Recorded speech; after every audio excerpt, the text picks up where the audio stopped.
Hey, Cyril. What are you up to? Working? You're in the way, Hilda. Move. How rude. I'm not in the way. Are you just here to goof off? No, I'm here to feed the horses, actually. Uh-huh. Where's the fodder, then? I wasn't sure where to find it. Can you help with that? I'll take care of it. I'm cleaning the place anyways. Oh, thanks. It's great to have you on the job. I know you'll handle it perfectly. Yeah, well, I don't like it when I feel like I'm not doing my part. You're always so focused on the task at hand. Sometimes I almost forget you're Almiran. I always thought they were a rough and unreliable sort of people. Though you're not really like the rest of them. You seem normal for the most part. Rough and unreliable, huh? My family has to fight against Almiran sometimes. Not that my father or brother ever clued me in on what the battles were like. But I do know that armies from Almira will attack without reason and break treaties and tell lies. Everyone says they're a bunch of brutes. Yeah? Huh. Am I boring you? I'm talking about your people.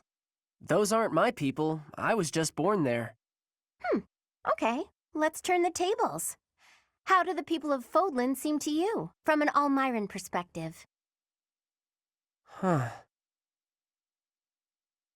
That look on your face. Are you okay? I can't tell you what I think of folks from Fodlan. I don't really got an impression of them altogether. What's that supposed to mean? There's all sorts of different people everywhere. You can't say everybody of one place is any one thing. It's no different when you're talking about Fodlan or Almira or any place else. And wherever you go, you see people in power keep the weak ones down. The only difference far as I'm concerned is, one place has Lady Rhea and the other don't.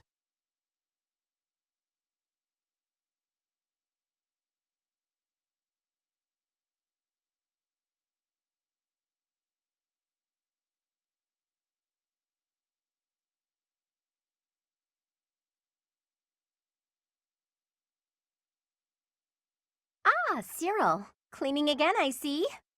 Hilda, you're in the way. Move it. I'm supposed to refill the horses' water troughs, but I can't find the buckets. I was told that they'd be in the usual place. What's the usual place? Maybe you'd know where that is if you did your job sometime. You know, Cyril, I don't want to interrupt you while you're cleaning, but... Come on, the buckets are over near the wall, where they always are, because I put them there. Okay.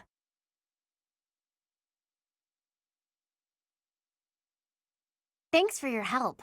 You're pretty strong. I bet you're tired, though. Come on, let's rest a bit. Okay, just for a minute, though. I got more work to do.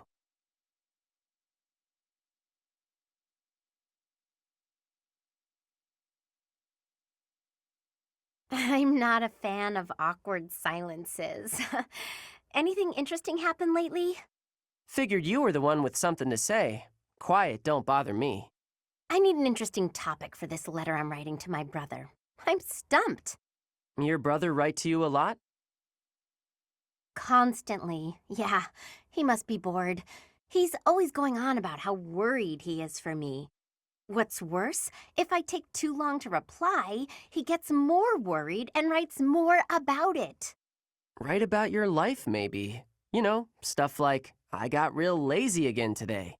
Or maybe, can you believe I still don't know where they put the water buckets? You're mean. Do you really think that little of me? You're a lazy gal who gets people to do her work for her. I never knew anybody like that in Almira. Oh, really? So Lady Rhea isn't the only difference between Fodlan and Almira after all? I don't like comparing Lady Rhea with you, but I figure you're right. But you know what's real weird? Nobody seems to mind picking up your slack. Even me. Sorry, what was that? Nothing worth repeating. Anyway, I gotta get back to work. He's such a diligent boy. I don't think I've ever seen someone from Fodlan work that hard. Oh, hang on. I never got an idea from him about what to write in my letter. Ugh. I guess there's nothing for it. Maybe I can just write about Cyril.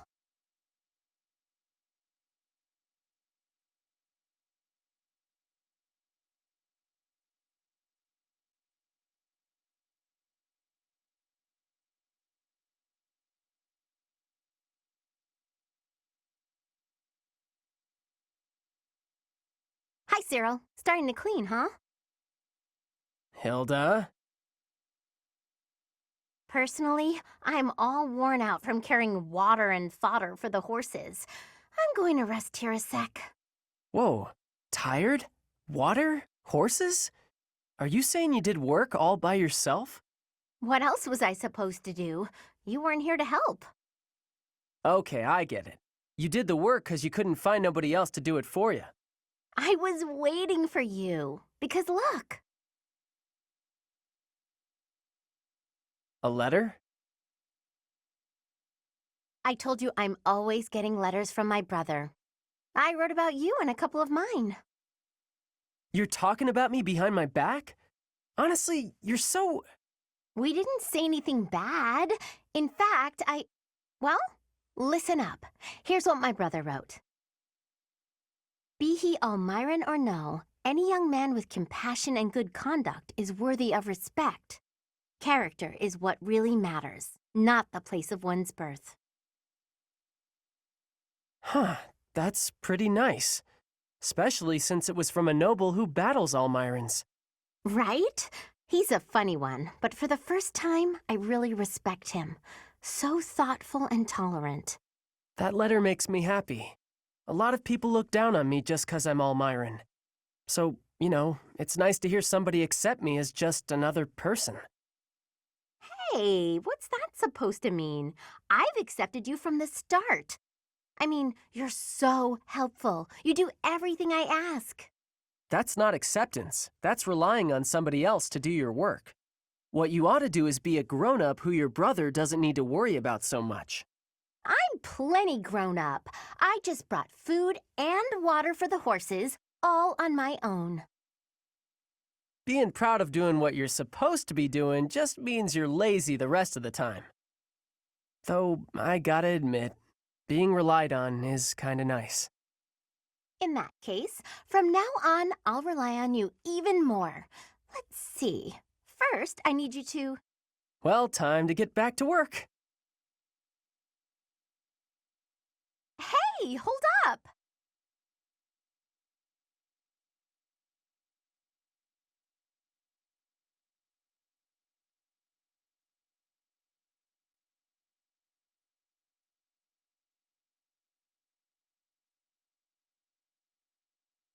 Ignatz?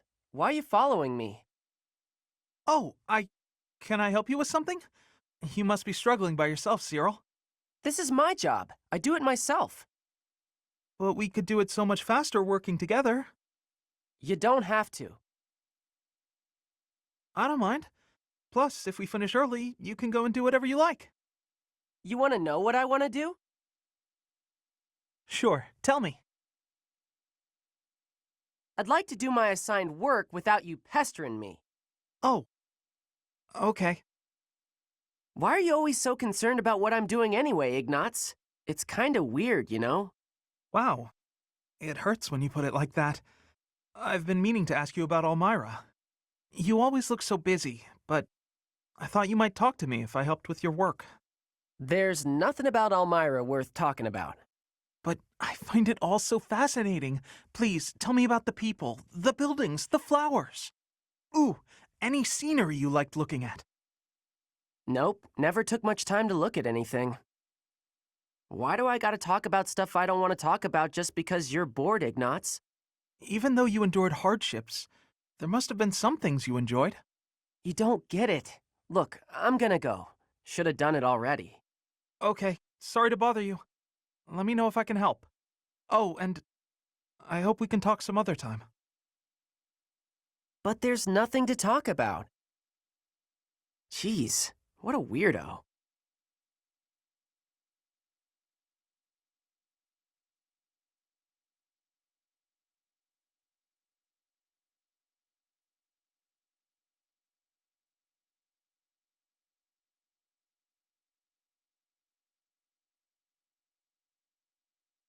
Hey, Ignatz, what you doing?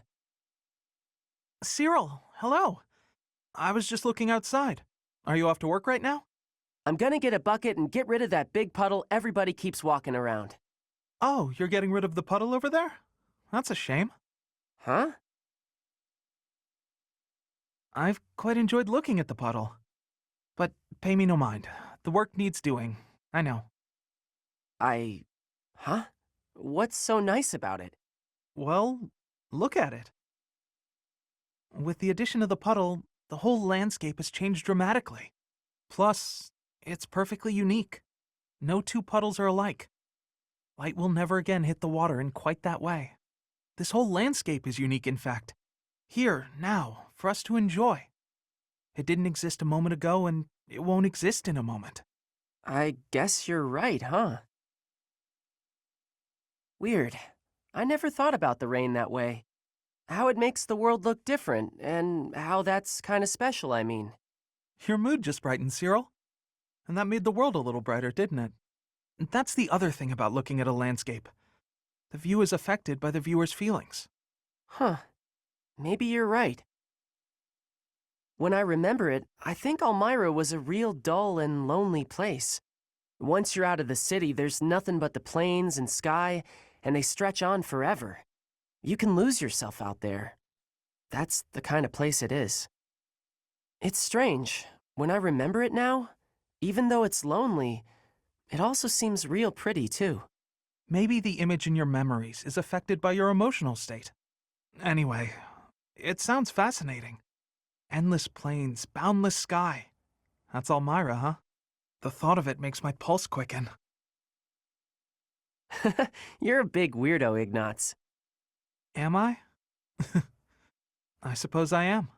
Sitting around, talking about how pretty puddles are? Well, when you put it like that. Still, I'd love to see Elmira someday. Cyril, after the war, would you go there with me? We can make some memories of your homeland that aren't all dull and lonely. I don't know. Maybe, but yeah, I'll think about it.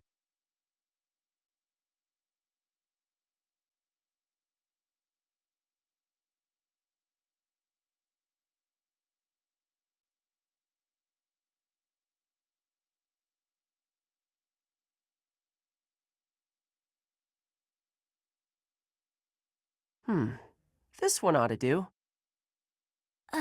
What are you doing, Cyril? I'm picking out logs to carry back and chop into firewood. You can't expect to carry all these by yourself. Let me help. No, I got it. I don't want you getting hurt. Logs are heavy sometimes. I'm well aware. You should accept the help being offered. I'm older and wiser. I know best. Lysithea, you seem a bit shaky. You okay? Yep, totally fine. I'm just kind of losing my grip on this log. Ah! Well, that wasn't much help as it turned out. I didn't realize they'd be that heavy. I couldn't even walk in a straight line. I told ya, logs are heavy sometimes. It's hard work if you're not used to it. I feel foolish. Well, if you've learned your lesson, I'm gonna go carry the other logs. Hang on. Shouldn't you rest for a bit?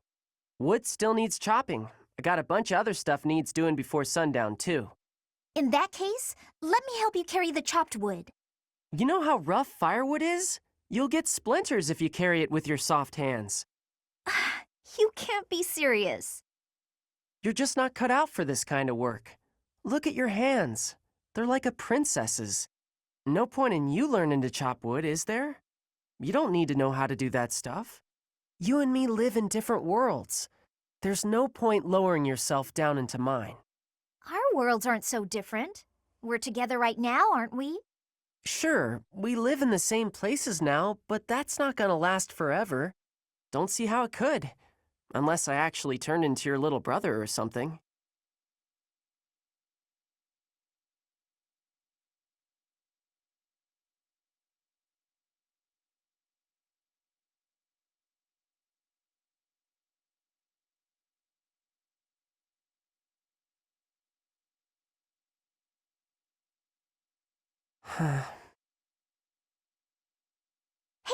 Cyril! Cyril? What is he staring at? I see. Hey! What are you looking at there? Anything interesting? Let me have a look. 3 apples, 2 bags of ointment, 1 piece of graphite. Intriguing. Some sort of code, perhaps? Nah, I was just asked to go out and buy the stuff on this list. Oh, that's all? Sorry for interrupting in that case. This is kind of a one-person job, so I won't bother you by offering aid. You actually helped a lot just now, reading that list for me like you did. I'd appreciate it if you wouldn't tell anybody, 'cause I've been trying to keep it a secret, but I don't know how to read, so I wasn't sure what to do with the list. Is that so? But why do you keep it a secret? I'd hate it if people figured I wasn't up to a job just 'cause I couldn't read. You're always welcome to call on me for help. I'd be happy to. Thanks, I will. I really mean that. Anything you need. Okay.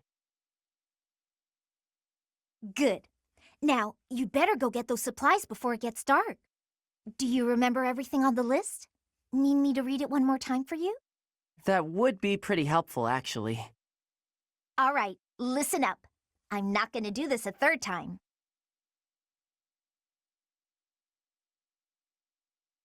Lysithea's not a good liar, is she? She knew I was in trouble right away. Hang on. Did she just want to act like a big sister again? But she looked real happy when she was helping me. And I think I'd like to see that smile again sometime.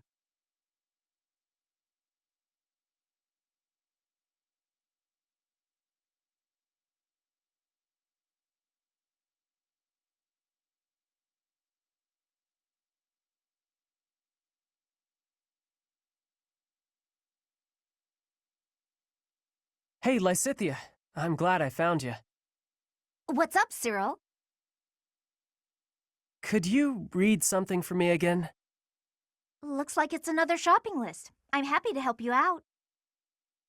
Did you try looking it over yourself yet? What's the use? I told you I can't read.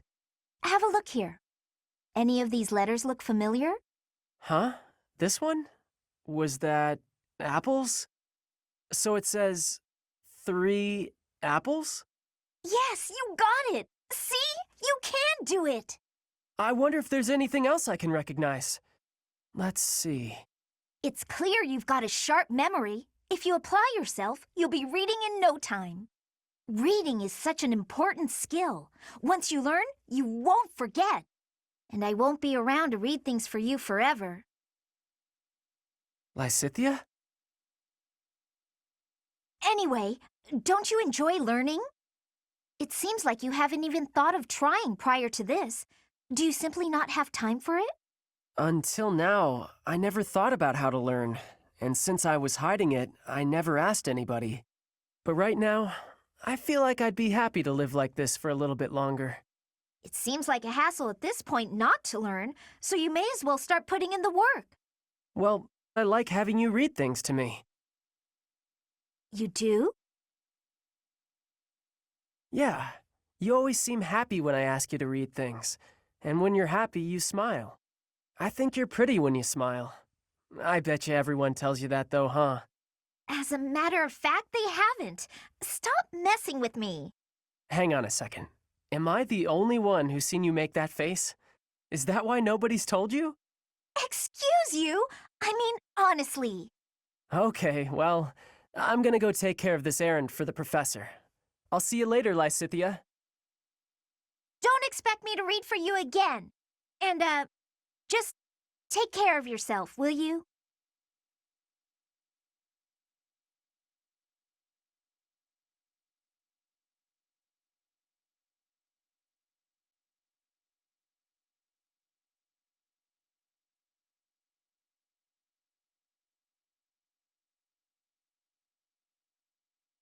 I did it! I did it! Okay, so next up is... What's this letter all about? Doesn't appear to have a sender written anywhere. This handwriting is so sloppy. Wow. Dear Lysithea, I read the book you gave me. This must be from Cyril. He's learning so quickly. It was hard and it got more easy, more I tried it, and it was fun and I learned new stuff. That's the spirit. Thanks you for helping me to read and to write. You are so welcome. Some things are hard to say and easy to write. I know just what you mean. I want to read more and learn writing better. You're already doing so well with this. I can see how hard you're working. I am glad you are my friend. It makes me happy. Oh.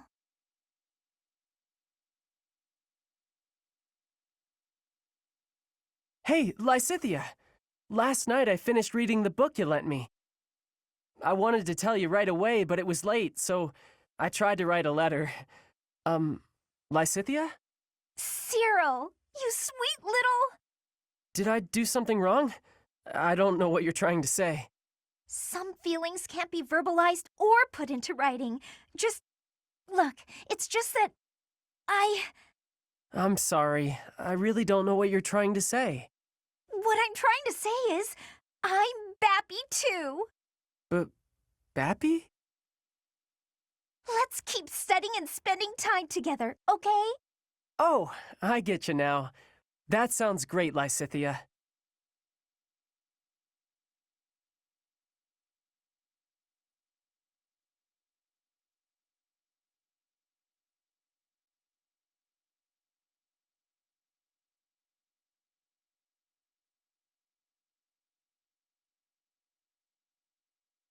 This is unbelievable. Why? Why does it keep happening to me? What's wrong with me? Are you okay? I was sure I'd be happy this time. Why, oh, why do I always struggle in love? Please, let go of my sleeve. If I let go, you'll just run away, won't you? Yes. Nobody wants to listen to my romantic tragedy. But I saw you, Cyril, and I thought, Cyril will listen, because Cyril is good people. Okay, I surrender. What do you want to say? I knew I could trust you, Cyril. You're such a good boy, such a good young man. How can I help you? Is it just with listening? Oh, it's a real tragedy, let me tell you that. Yesterday, I was hitting it off with a man I'd seen a few times at the pub. When I looked in his eyes, I thought he was the one. But then, well, we were drinking and enjoying ourselves, and all of a sudden, poof, gone. He just vanished. I feel like I've heard this story before. Can you believe he treated me so cruelly? Yeah, this is all real familiar. My heart is in tatters. I can't believe anyone could throw away a woman like me.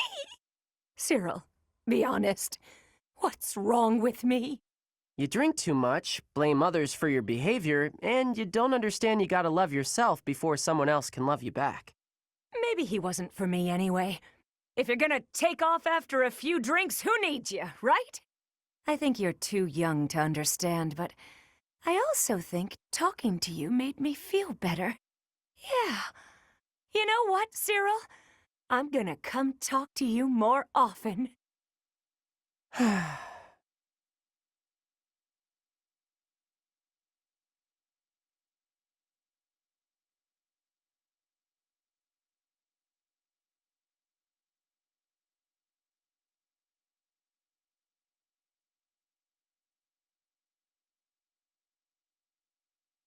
Manuela? What's she doing down there? Ugh. What did I do to deserve pain like this? All right. Same thing as always. She seems fine. I ought to just keep walking. See no evil, right? Stay right there.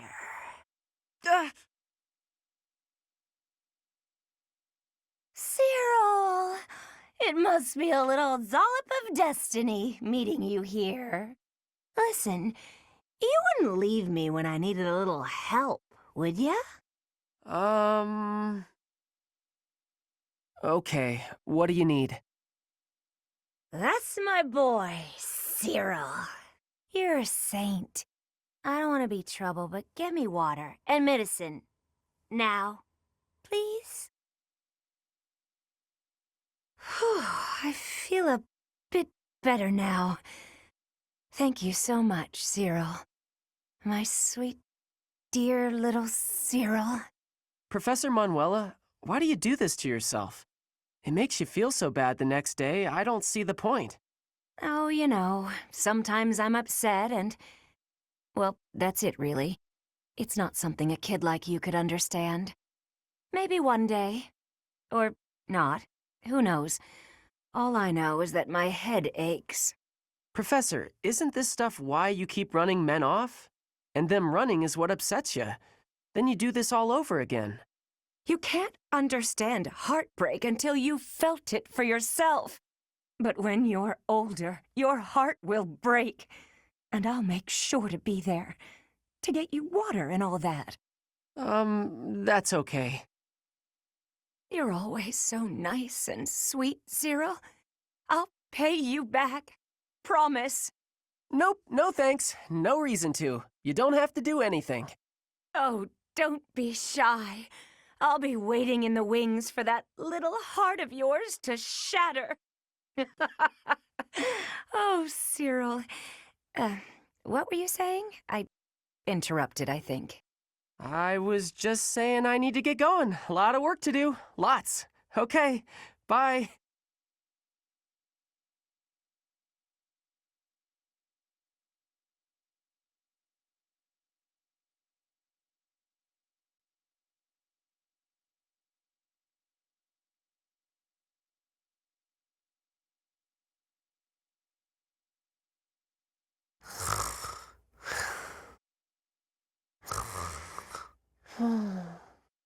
What's this?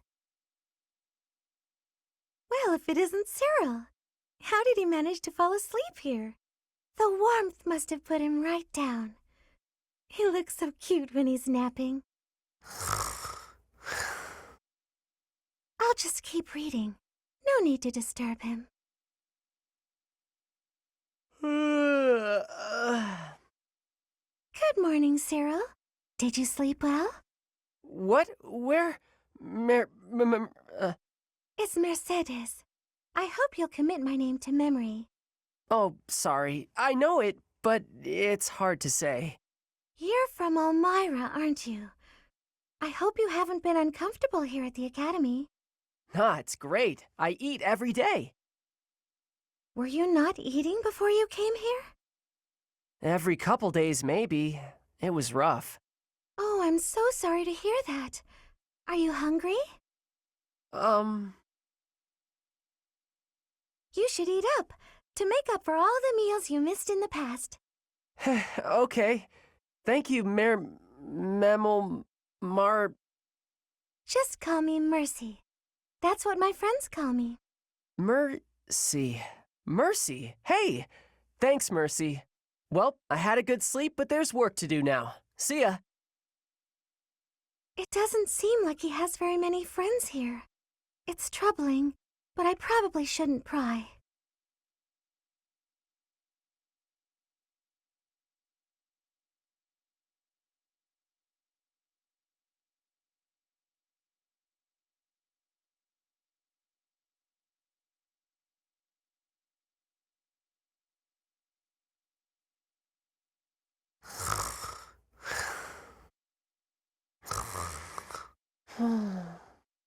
Did Cyril fall asleep here again? There's nothing to cover him with. He'll catch cold if he's here too long. Oh well, I guess I have no other options. I'll have to take care of this myself. Ah! What's happening? I'm keeping you warm so you don't catch cold. I'm sorry. Did I make you uncomfortable? I was just surprised. Thanks, Mercy. Oh, I'm happy to hear you call me that. You know, I seem to find you in here pretty often. Do you have a favorite book? Nah, but it's always real quiet here, so it's where I like to sleep. I see. You always seem so wrapped up in your work. That is, whenever you're not sleeping in the library. Do you have many friends here? No, not really. But don't you want some? Having friends is much more fun than spending all of your time alone. Nah, I don't want people treating me like an outsider. I'm better off alone. An outsider? You? Who would possibly say?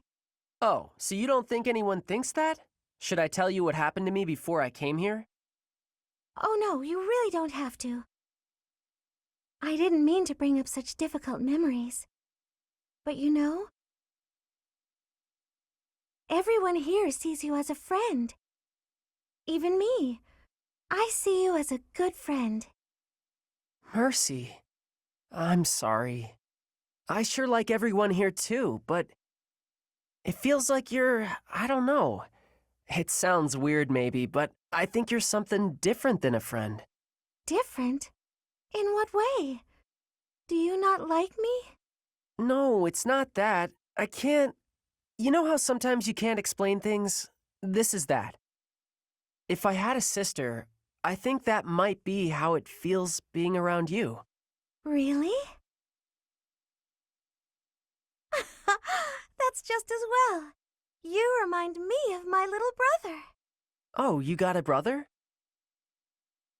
I do, but I haven't seen him in so long. It's almost like he's not really my brother anymore.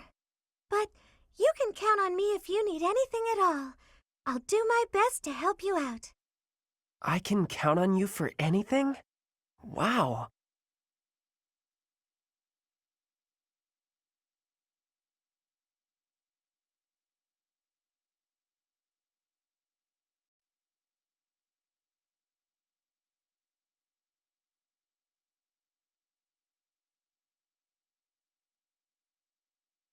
Cyril, you are always having great passion and hard work. You give inspiration. Aw, just doing my job. There is no need for showing humility. You work with hardness. I mean, you work hard. It makes me have curiosity. Can you tell me what plans you hold for the future? The future? I don't know anything about the future, but I'm kinda busy, so can we talk later? I have had the learning that you are from Elmira. Everyone has the saying that it may be hard to move up in the church for you. But even with that, you always have passion and work with hardness. What fills you with determination? I work because I work. It's what I do here. And, you know, I really want to make myself useful to Lady Rhea, so I can repay the big debt I owe her. Lady Rhea gave me a home when I didn't have one. I understand the feeling of need for repaying debts. But does it give you difficulty, being a great distance from your home for so much time? Elmira's just where I was born. It's not like I've got family there. If you love your homeland and want to go back, then that's nice, but it's not a thing I want to do. I like where I am. The best future I can think of is if things stayed like this forever. Yes, I have understanding. You and I have similarities. But at the similar time, we have differences. Maybe. Hey, I still got a lot of work. Better get to it. Cyril does not want to speak about his land of home? It gives me curiosity.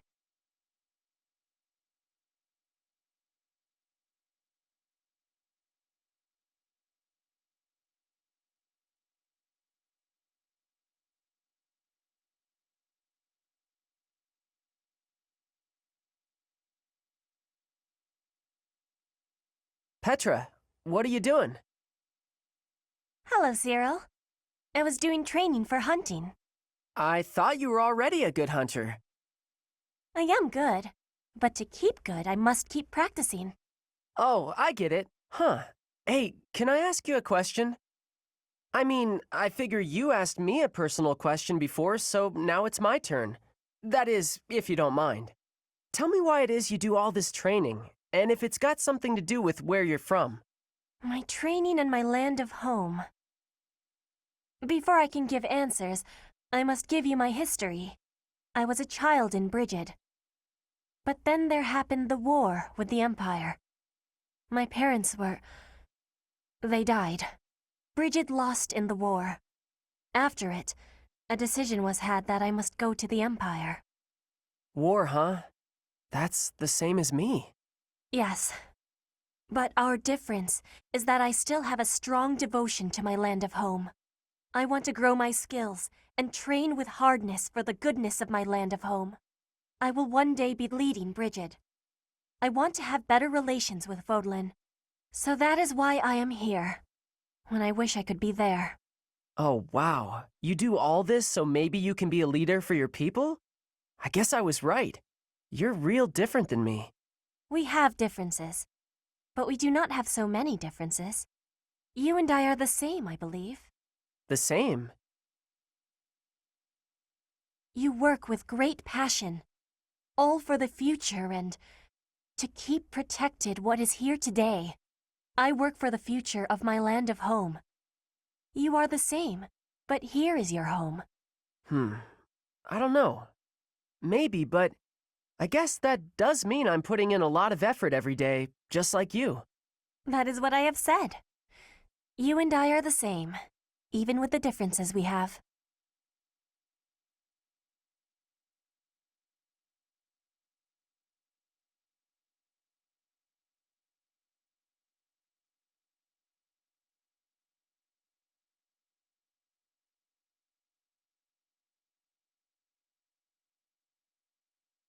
Cyril, how is your bow training progressing? I think maybe I've gotten better. It feels a lot easier to ready the bow lately. That is a nice thing to be hearing. You have my support with your efforts. I do? Yes. I am always cheering you on. I am long feeling a great affinity with you. Our positions are dissimilar, but our situations have great similarities. That is why I am always trying hard to be supporting and protecting you. You mean you've been cheering me on all along? That's nice to hear. Well, in that case, I'll support you too. You will? That gives me great joy. It makes you happy? It's gonna sound funny, but hearing you say that makes me feel happy too. You know, I just realized that well, when you talk, it's kind of powerful. It's like everything you say feels real nice and reassuring. Just listening to you makes me feel better about everything. I think it's a special talent you have. Words can be said by anyone. Alone, they are without power. What is meaningful is how you are feeling. I am hoping I can learn to use words well, to convey my feelings. That is my wish. I am still learning. My words are not coming out as properly as I am wanting. Maybe the words aren't, but the feelings behind them are. I really do think you're special. Now that I know you're supporting me, I'm going to work real hard not to let you down. And, I hope someday I can get strong enough to inspire you the same way you inspire me. You have already been achieving that goal. You already have great strength. You really think so? Nah, I still got a long way to go. I'm not tough enough to match you yet, so I'm gonna get stronger. Stronger and stronger so I can support you forever. Stronger and stronger? So you can be supporting me forever? Yeah, forever and ever. Even when I am being an old woman? It will be a difficulty then. Sure, even when you're an old woman, I'll be an old man right beside you, doing my best. Old woman Petra and old man Cyril supporting each other. I am looking forward to it. Yeah, that does sound nice.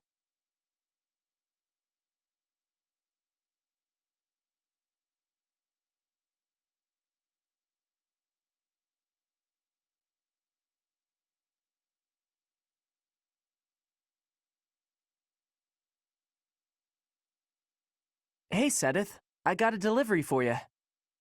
Thank you, Cyril. Would you mind waiting just a moment for me to confirm the contents? Sure thing.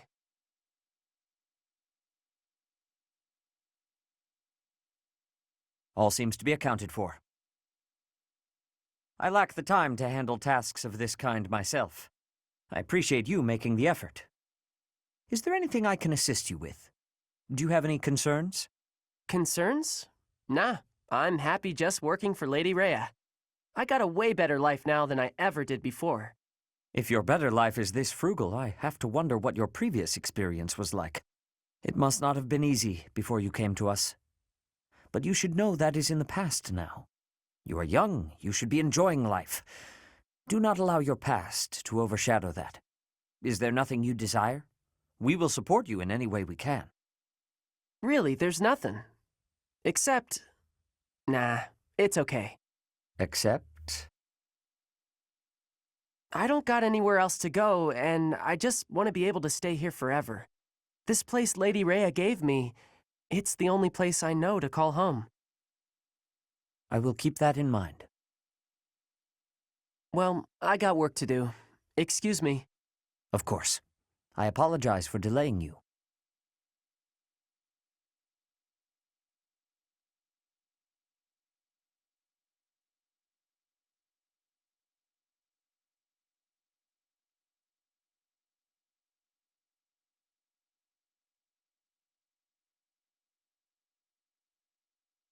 Hello, Cyril.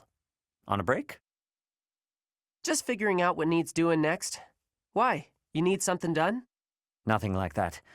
I was hoping to speak with you. You want to talk? Yes. You told me that you are happy so long as you can continue to work for the Archbishop. Have you considered that there might be other ways to find happiness? Nope. Repaying my debt to Lady Rhea is all I want to do. What will you do once your debt is repaid? I can never repay her. You are possessed of a rare and admirable devotion. I too owe the Archbishop a debt, but repaying her is only one of the reasons I am here. What you mean, one of the reasons you're here? I mean that I have other motivations aside from that. If those motivations required me to be elsewhere, then I would be elsewhere. Motivations? Yes. I am fortunate enough to share common cause with the Archbishop. Thus, I am able to remain. Don't be mistaken. It is admirable to repay one's debts, but that alone should not define a person. While it is good to make peace with the past, it is also essential to look ahead to the future. What kind of future do you see for yourself? What can you do to work toward it? I would like you to think about what might make your future brighter. I don't know if I understand you right. See, when Lady Rhea took me in, it was the first time I ever thought maybe I had a purpose. And I don't know what else I could wish for than that, you know? I do not mean to trouble you. It's just that I cannot help but notice the way you squander your potential. It's as though you avert your gaze from it on purpose. Keep what I've said in the back of your mind, at least. You have plenty of time. Okay, Seteth.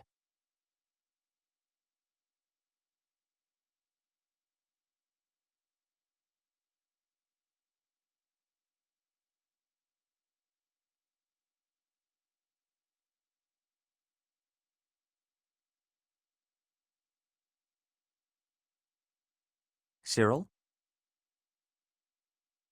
Hey. You seem pensive. Have you been thinking over the advice I gave you? Yeah, but it kinda scares me. Scares you? Why? If I found something else I was more interested in than repaying Lady Rhea, I don't know. Wouldn't that be kinda like I was betraying Lady Rhea, in a way? Betrayal is a rather strong word, don't you think? Well, I mean, Lady Rhea is why I got this life, or any life. If I ended up just leaving her, that just seems real ungrateful and kinda rude. If Rhea herself felt betrayed by your actions, then yes. I suppose it would be. But if all you are doing is seeking your path, with no harm to her, I do not think she would object. In fact, I am confident she would be happy for you. You are? Ask her yourself when she returns. You will see. You want to make Rhea happy, don't you? Well, yeah, of course. Then you should do what makes you happy. Okay, I get that, yeah. By the way, there's something weird I noticed. What is that? Before, whenever we'd talk, you always used to call Lady Rhea the Archbishop. But just now, you were calling her Rhea. Does it perturb you to hear me speak of her with such familiarity? No, I just wondered why. I am, of course, Rhea's servant. So, in a more formal context, I must maintain a deferential distance. But she and I are actually very old friends. In fact, we think of one another almost like family. I know Rhea extremely well. When I am confident about how she will feel, I am seldom wrong. So trust me when I say that if your path to happiness takes you away from here, she will wish you the best. Okay, I'm glad to hear it. Thank you. Of course, we must first rescue her from her current predicament. I will be counting on your aid in that. You got it.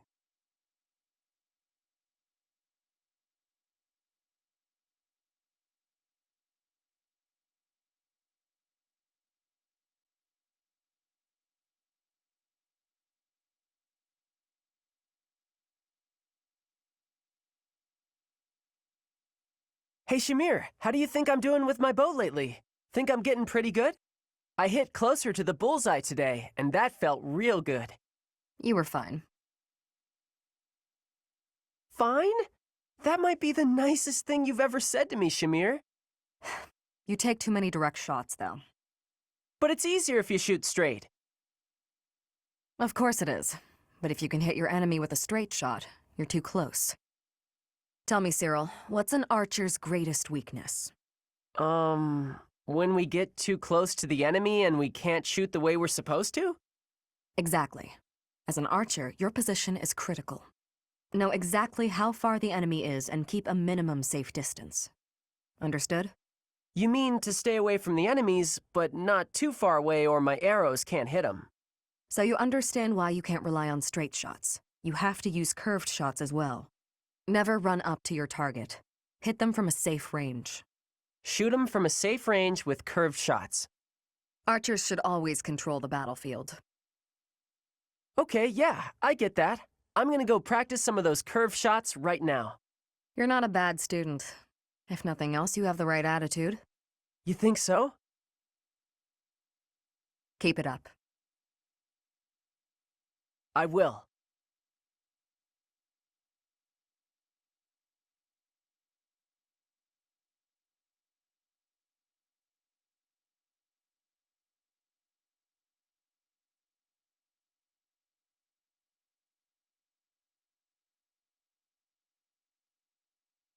Shamir?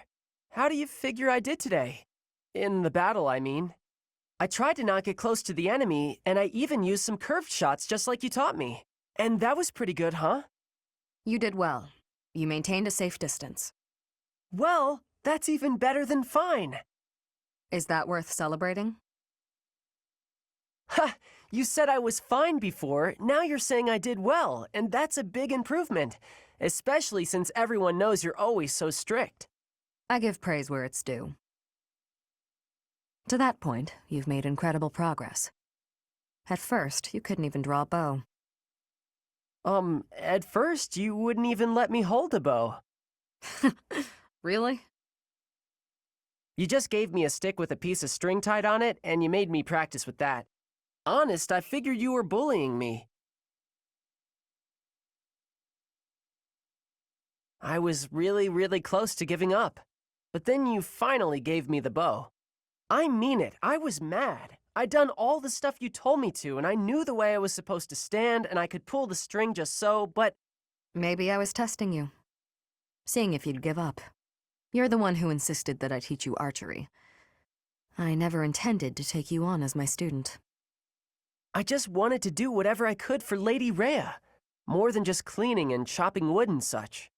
I thought maybe I could help with the fighting, but I didn't know anything about swords, and archery was always something that interested me, so... You really helped me out with my dreams, even though you didn't get anything out of it. And that's really nice of you. I gain nothing personally, but the whole army benefits if you're skilled. And those of us from outside of Fodlan should support one another, right? But it's always been you helping me. I'm gonna keep working real hard with that bow so I can help you back.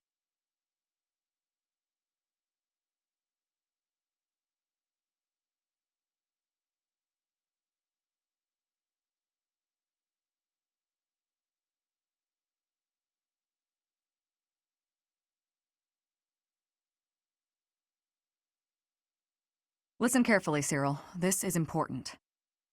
Are you interested in becoming a better archer? Yeah. I always want to get better. Good. Then you need to find another teacher. What? Why would I need another teacher? Because I said so. Have I done something wrong, Shamir? Not at all. Why do I need a new teacher then? I simply have nothing left to teach you. Nah, that can't be true. It is. Your fighting style is fundamentally different from mine. I'm a sniper. I find a secluded spot on the battlefield and pick my enemies off one by one. But you're a harrier. You weave in and out of the battlefield, assailing the enemy with rapid fire. A sniper and a harrier? Correct. And your progress has revealed where your strengths lie. I've taught you as much as I can. You'll have to find a teacher who specializes in your tactics if you wish to grow. No, you're my teacher. That's how I want things. I don't know about specializations or whatever, but I know I don't want a different teacher. Then you'll never improve. I'm fine with you, and I don't want anyone else. I only want you, forever and ever.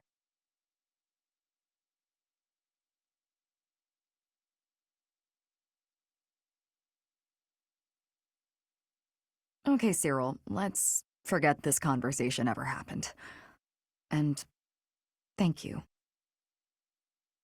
Now, stop standing around. We've work to do. Yeah, okay.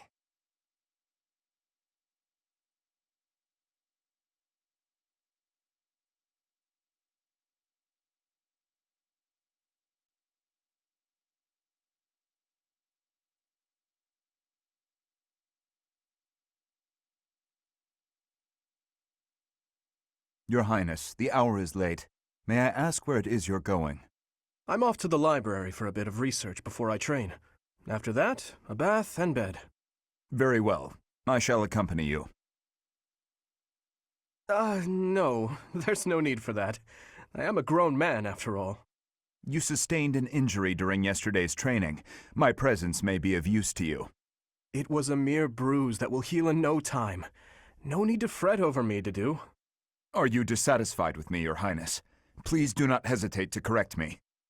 And there it is again. Yes? What is it? Well, you often choose to address me as Your Highness. When we first met, you used to call me by my name. That was because I was unfamiliar with Fodlan's speech. Thinking back, such rude manners were inexcusable. To be honest, I much preferred it. I feel more comfortable being addressed by my name, rather than with the honorifics that go along with being a prince. But I did not teach you to read and write so that you know how to address me properly. And I brought you to the academy as my friend, not a vassal. But, Your Highness, a vassal is precisely what I am. So much has happened since we met, yet we cannot seem to bridge this gap. So be it. I give you leave to return to your quarters.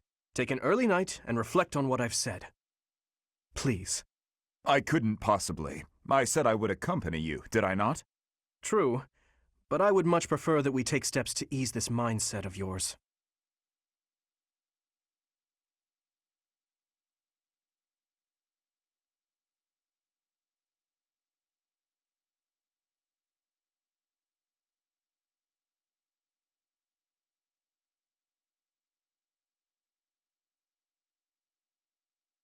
He's always with that man from Dusker.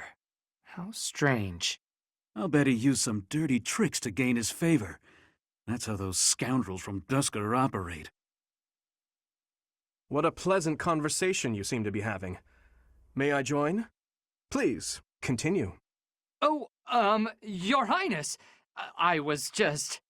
I said continue. I'm sorry, Your Highness! Such foolishness runs rampant. I fear it is the reality of Fargus for now. It must appear strange to them, to see me always in your company. Does it bother you, Dedue? Of course not. However... Let me guess. You take exception to the gossip that you used dirty tricks to obtain your position. Is that it? That does perturb me, but not for my own sake. I am concerned about your Highness's reputation. We're not talking about my feelings, but yours. As far as I'm concerned, those fools can talk nonsense until their tongues fall out. I am afraid I cannot agree. But if you were not concerned for your honor in this instance, then why did you intervene? Because it is my duty to do so. The day my father was killed, I saw the swine who did it. They were not of Dusker. I saw that, knew it beyond a doubt, and yet I was unable to prevent the massacre that followed. Nor could I clear away the dishonor of regicide that has unjustly clung to you and your people. I will not rest until I make up for that. I owe you, just as I owe the spirits of those I let die. I do consider Fargus to be abhorrent, but you are an exception. You offered me your hand, and pulled me out from an abyss of suffering and death. You risked your life to save a foreigner you had never met. The moment you extended your hand, I decided that only for your sake would I live the remainder of my life, and I would cast it aside in an instant if my death were to your benefit. For that reason, I cannot consider myself your friend. There are still many in the kingdom who despise the people of Dusker. It would be selfish of me to stand by your side as an equal. Dedue. Your Highness? Do you really believe I care one bit about the chatter of the ignorant? Of course not. Please forgive my impudence. I understand the intention of your words. Still, they grieve me. If you wish it so, you may continue to think of yourself as my vassal. I clearly cannot stop you. We need not be anything more or anything less. If that is what you wish to do, so be it. Your Highness.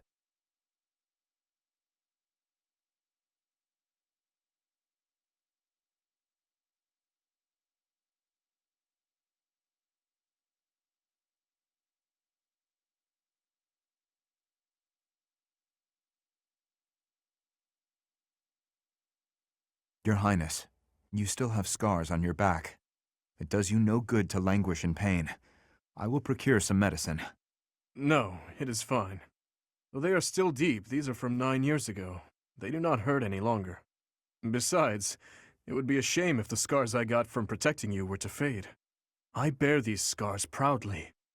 It makes me think that it was worthwhile that someone like me survived. To hear you say such things. Dedue, you say that I saved you. But do you know that you also saved me that day? If I had been unable to save anyone, I would have been the sole survivor. I would have had no reason to keep living. But I saved someone. Saved you. That and that alone has always been my crutch. When I stood before those soldiers and their swords that day, I was prepared to die. But then, you suddenly appeared, and you shielded me. I knew then that a savior's hand could reach into even the deepest darkness. I still have not been able to repay that debt. Have you not heard a word I've said? You have saved me in countless ways. 5 years ago, I did nothing but await my execution within my jail cell. Was it not you that saved me? That was nothing more than my duty as your vassal. Listen, Dedue, perhaps you consider me to be someone special, but I think the same of you. You are irreplaceable, cherished.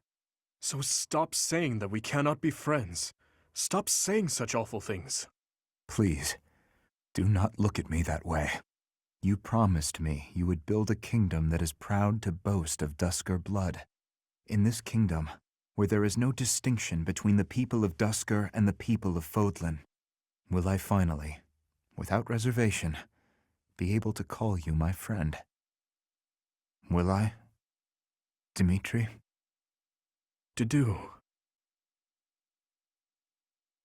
Yes, you will call me your friend again and again, no matter how many hardships I must endure. I will do all I can to bring about that world as well. To be your friend is what I have always wanted. Is that so? I am glad to hear it. But until that time, we must allow no harm to befall you. So please call upon me when you walk alone at night. And even when you go out in the day, please tell me where you are going and whom you are meeting. In the end, I suppose there is no fixing your overprotectiveness, is there? I suppose I can live with that.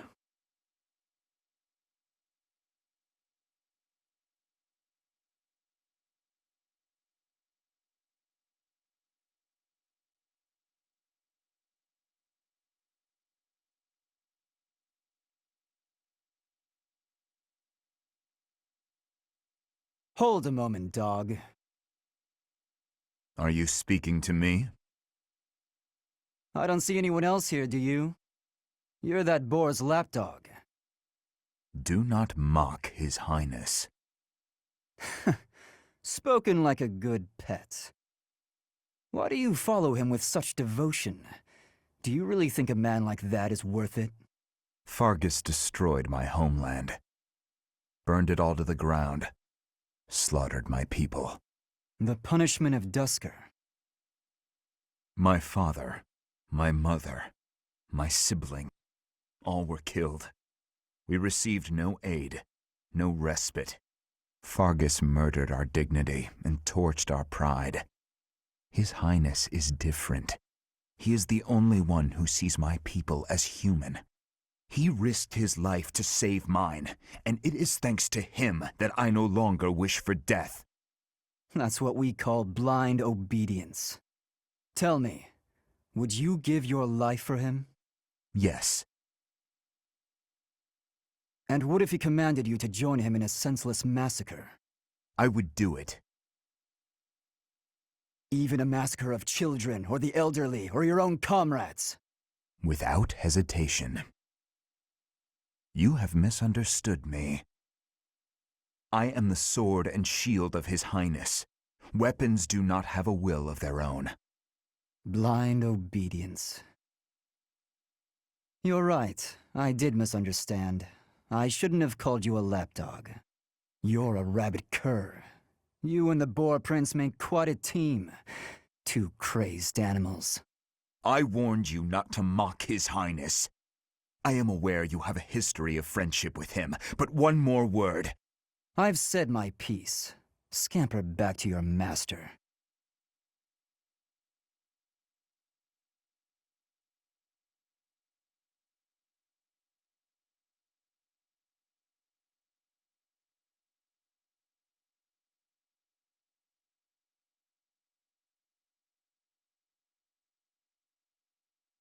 Hey, wait. What is it?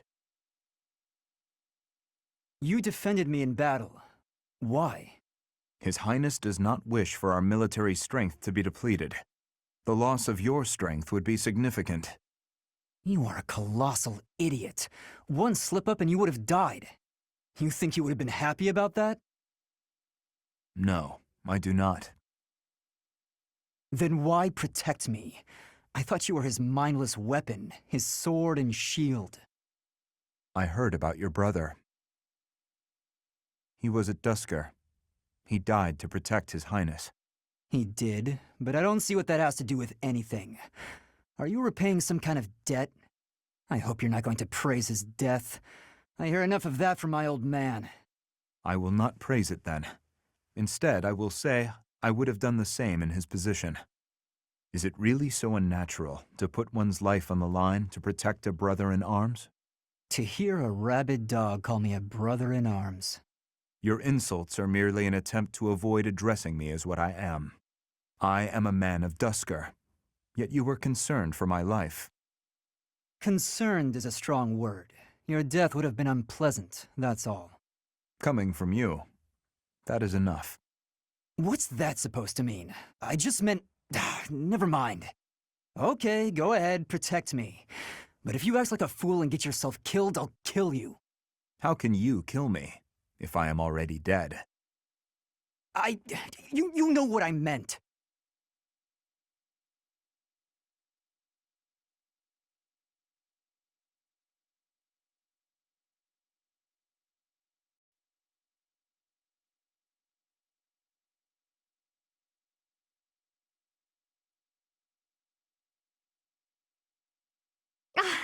Tonight's meal looks exquisite.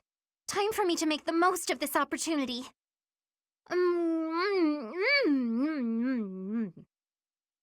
Are you all right? Slow down. Your dinner is not going anywhere. I am not sure it is your business to tell me how to consume my meal. You must admit this food is absolutely delectable. I have not eaten something this tasty in ages.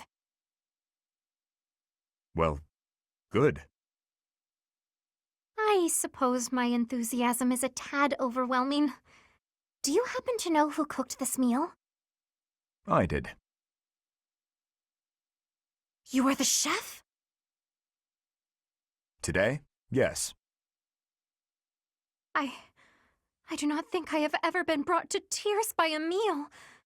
Oh, Dedue, you are a chef without peer. Why, that was truly more delicious than anything I have eaten in all my years. I highly doubt that. No need for modesty. I could certainly never make anything even remotely so delicious.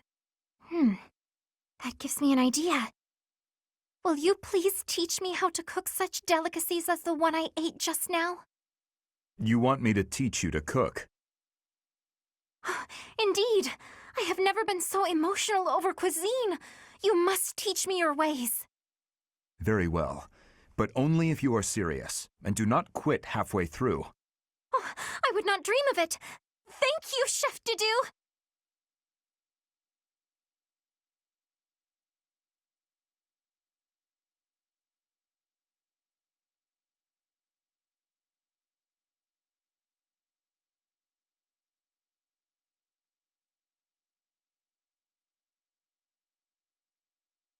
Chop the vegetables into bite-sized pieces. After that, skim the top layer off the pan. Be mindful of the heat. Certainly, Chef Dedue. There is no need to call me that. Are you displeased? No, not in the slightest. I just got momentarily sleepy. It happens to me from time to time. Let me see. First, chop the vegetables. Coming right up, Chef... Dedue? Good. I am so bored. Day in and day out, it is nothing but dicing vegetables and waiting for water to boil. I want to feel like I am actually cooking. It is not as though I do not know the basics. He could at least let me hold the spatula sometime. Next, we peel the vegetables.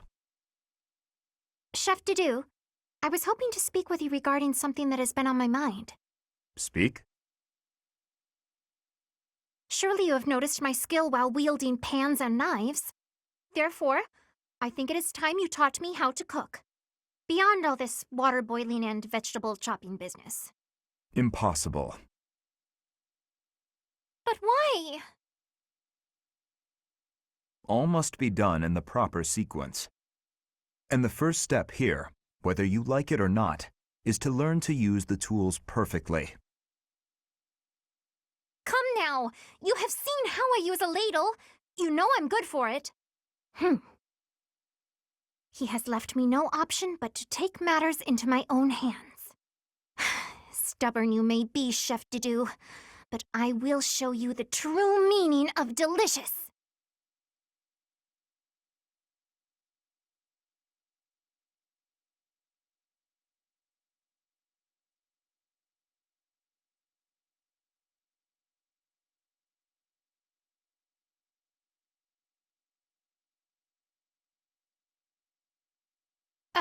Hello there, Dedue. I just want to say that I am really terribly sorry. For what? I tried to cook on my own. It was an absolute disaster. Adding all that seasoning. What a mistake. Mistakes happen. But Chef, that is, Dedue, I defied your instructions. Quite blatantly, I might add. I tried to cook before I had gained mastery over the tools. I have been a terrible student. Are you going to stop teaching me now? Is that what you want? Not in the slightest. I desperately want to learn from you. As you were, then. Truly? You have not disappointed me. The food itself tasted awful, of course, but there was more to it than that. I could feel the thought you put into it, the wish to please others, to be faithful to what you've learned. You actually ate the food I made? I did. The ingredients were chopped to perfection. You also seem to have learned how to handle fish without my instruction. I learned by watching you. You have talent. One day you will surpass me. I was certain you would be angry with me. It is decided, then. Someday, you will exclaim that something I made is delicious. I do not quite know how many years it will take, but I am willing to rise to the challenge. Please help me get there. I will. However long it takes, I look forward to it. Now, your next lesson will consist of the selection and seasoning of ingredients. Of course, Chef. Dedue, rather. Call me whatever you want. Oh, this is so exciting. Let me see. Chef Dedue, Master Chef Duda, oh, Supreme Chef Dedue Pie. I suppose I've already committed. Oh, I know! Chef Deddles!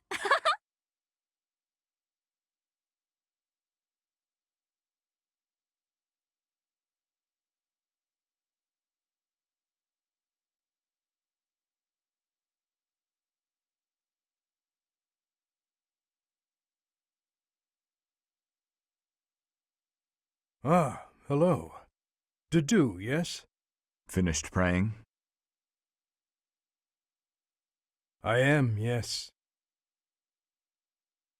You have grown much since I saw you last. You're a man now.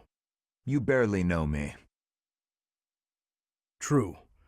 I suppose we did only meet a handful of times. As haggard as you look now, you were even worse when I last saw you in the capital. Haggard, eh? True enough. Still weighed down by the same regret, I see. I was unable to protect the king. That is the ultimate failure. One I must atone for. If you have the spare time to beg forgiveness, then pick up a lance and train. That would do nothing to atone for the dead. Your prayers are mere self-indulgence. You do not understand. No, I do not. Fargus needed you. His Highness needed you. There was no other choice but for me to leave. What would you have done if you were in my place? If His Highness had died due to your failures? If he commanded me to live, then I would live. Otherwise, I would die with him. I have nothing left to lose other than His Highness. Home, family, all but that man I have already lost. You were a knight in service to the king for decades. Not only did you excel in bravery, wisdom, and tactics, but in matters of character, you were an ideal knight, utterly above reproach. That is what His Highness has always said. I have only come this far by modeling my conduct after his stories of you. But now, Forget those words spoken by His Highness. I am no different a man than I was before, beaten down by sin, alone and weak. I am lost and irredeemable.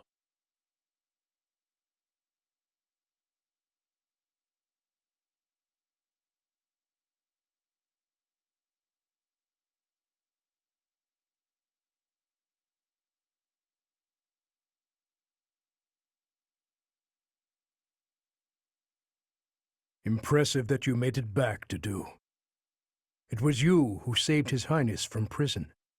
We, all of us, thought you were dead. My wounds were severe, but I managed. So long as I draw breath, I fight for His Highness. Is that so? But in my absence, you have protected him. Thank you, Gilbert, for returning to us. Stop. I left once. I have wondered if I will be forced to leave once more after this battle is done. Would you accept that? I imagine not. Of course not. You are still Gustav at heart, even now. I am not fit to replace you. Not yet. I still have a great deal more to learn. For now, all I can do is continue to be a shield for His Highness. It is unlike you to be so talkative. I could not be silent. So long as you understand, I will leave the kingdom someday. It may not be until the day I die, but the time will come. This war. I'm a much older man than I was when it began. Sooner or later, someone must take my place. Do not try to carry the weight alone, Dedue. There are many talented and well-trained officers. Work together with them to assure our king's future. Do that, and when the time comes, I will rest well. Thank you for the advice. However... Yes? It is too soon to treat you like an old man. You still have at least 10 years of service in you. Fargus, no. His Highness needs you. As do I. Save the old man talk for when you are truly senile. A fair point. There's no reason to let old age make one timid. Even as I work to surpass you, I still rely on you. Is that so? Well then, we have more fighting ahead of us to do. We should get to it. For the future of Fargus.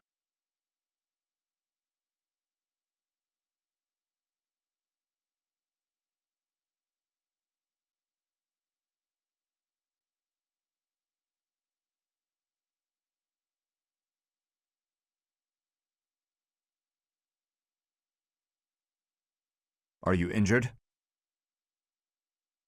No. Good.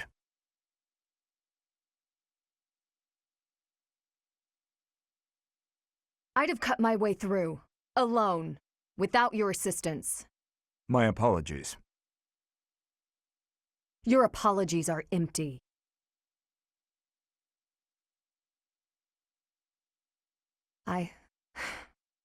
I spoke out of turn. I'm sorry, Dedue. His Highness has put his faith in you. You're a valuable comrade, no matter my feelings. The people of Dusker... Save your breath. There were countless people like you in the capital. People who spat, threw things, insults and stones alike, whenever they pleased. Their anger was natural. I do not begrudge them. I see. You owe me no apology, and I will keep my distance on all other occasions. But on the field of battle, allow me to aid you. If you were to fall, His Highness would grieve. I see. Then I will accept your help. On the battlefield. Understood.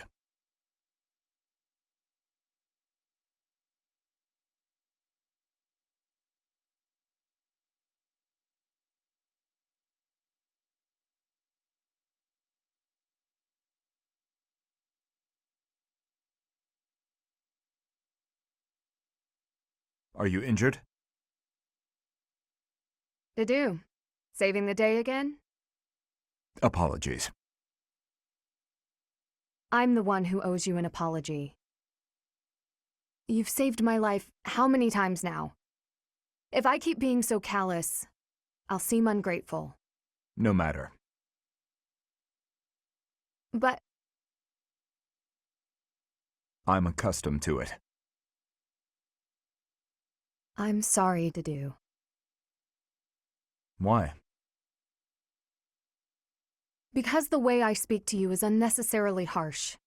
The truth of it is, I lost someone very dear to me in Dusker. The punishment came swift to your people, and when I heard of the slaughters, well, I thought it was a punishment well earned. I thought the people cruel and heartless, deserving of the tragedy that ultimately befell them. But you're different. You seem nothing like the people of whom I speak. So why not speak back against how I and so many others feel? Why not question this unfair prejudice and tell me I haven't the right to hold a grudge against you? If you just speak to me, if you tell me the truth about all of this. I do not know the truth of it myself. His Highness says the tragedy was not the fault of my people. But just like anywhere, there were many different people in Dusker, some very good, and others very bad. It is not unimaginable that some may have conspired to take part in that wickedness. Perhaps we are merely victims. Or perhaps we are regicidal monsters. Whatever the truth of it is, you are not to blame. The people I hate are the ones who were responsible for that whole mess. You just got caught up in all of it. Ingrid. You've rushed to my side. You've saved me countless times. I am sorry for how I've treated you. Truly. If you think of me as your ally, that will suffice. For me, that is enough.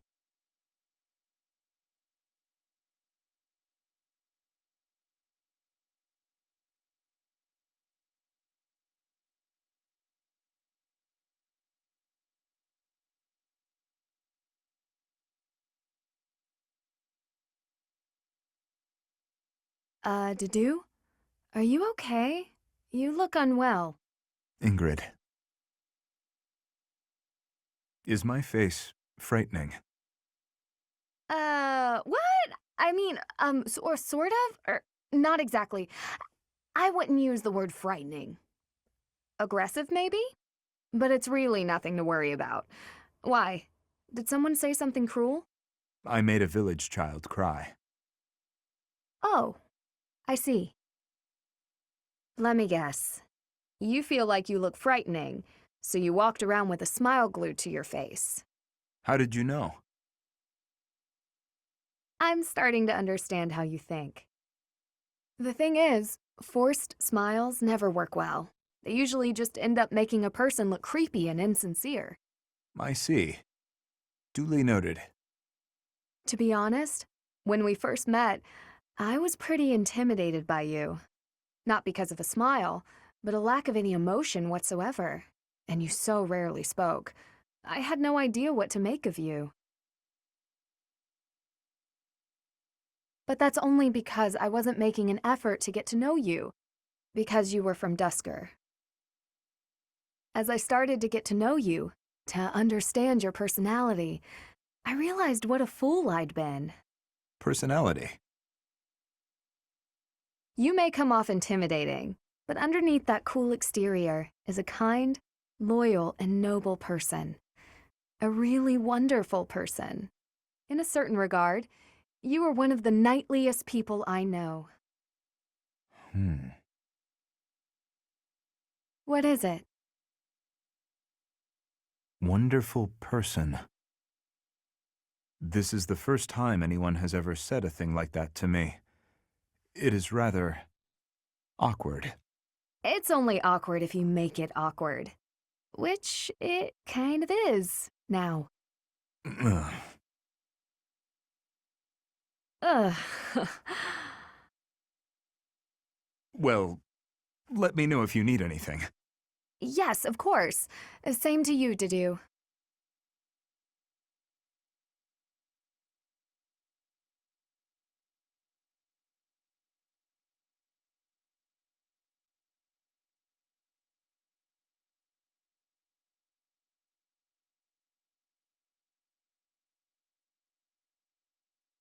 dear goddess, please protect us.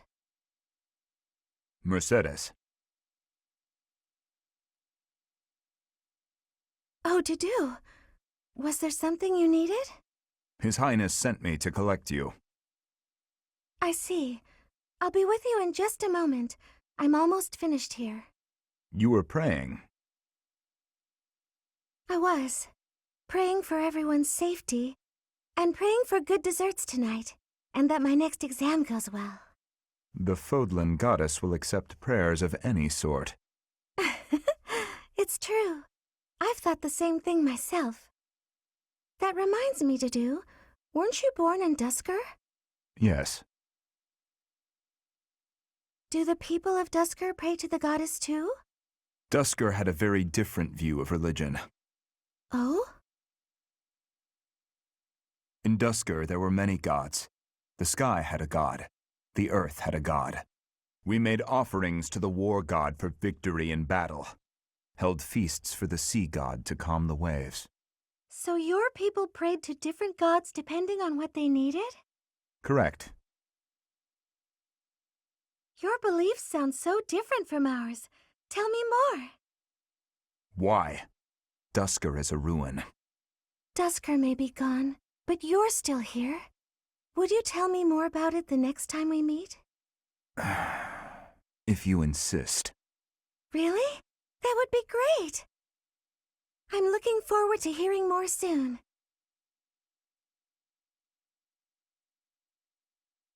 Dusker is gone, but I'm still here.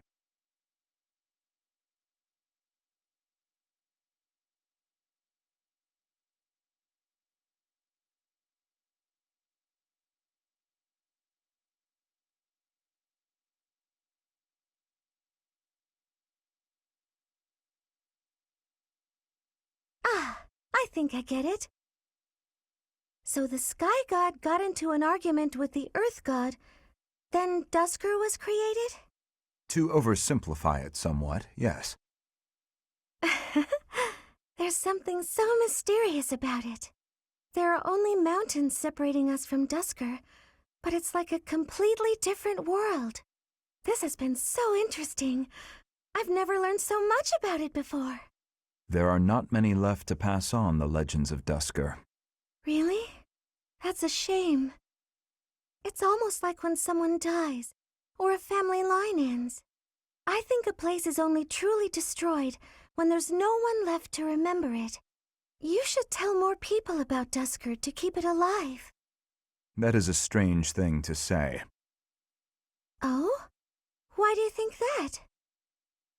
Dusker is forever the enemy of Fargus.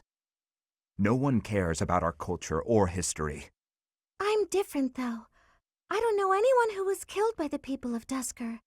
I don't hold a grudge against you, and I never have. Dedue? Is this recipe from Dusker? You don't care for it? No. I was actually surprised by how much I enjoyed it. Would you teach me how to make it soon? But it seems I am ever the teacher with you, and seldom the student. You're right. I'm so sorry. Ah, I have an idea. My mother taught me to bake the perfect sweets to go with tea. Would you like to learn how to bake them? It's a secret Martritz family recipe that's been passed down for generations. House Martritz of the Empire. I thought they were no more. It's true. My father's family was wiped out in the Empire. I'm the last living descendant. Are you certain you wish to impart such precious memories to me? Of course. Now that my family's gone, I'm the only one who knows the secret. The sweets would vanish from Fodlan if something happened to me. I see your point. Yes, I would like to learn.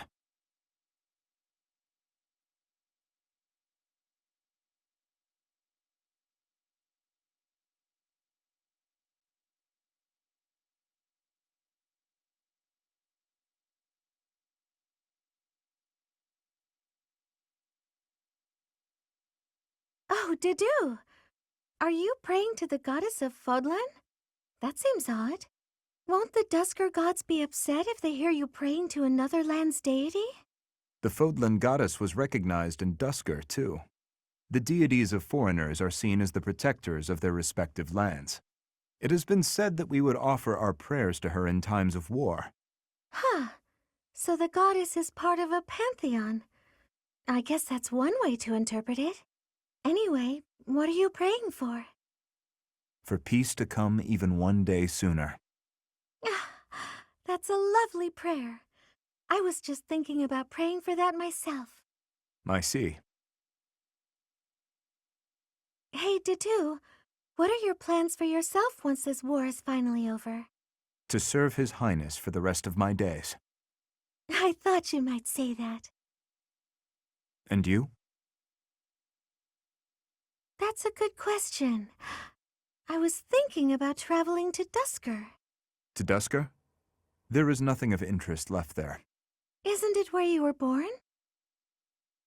And isn't it where your wonderful food and stories come from?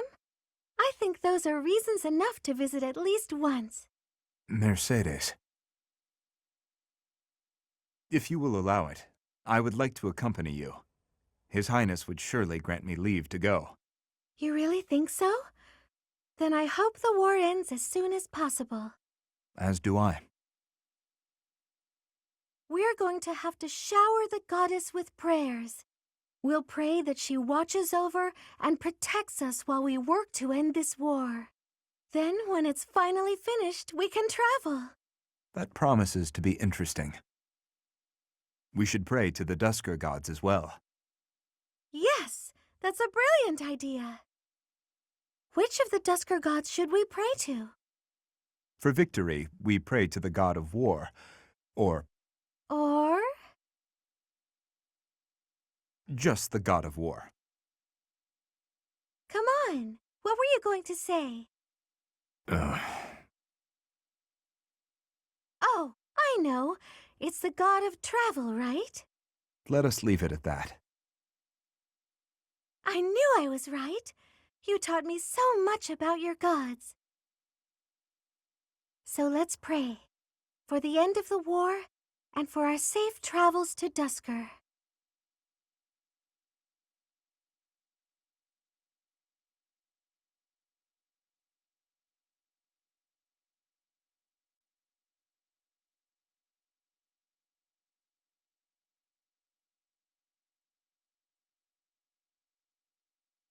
Shamir.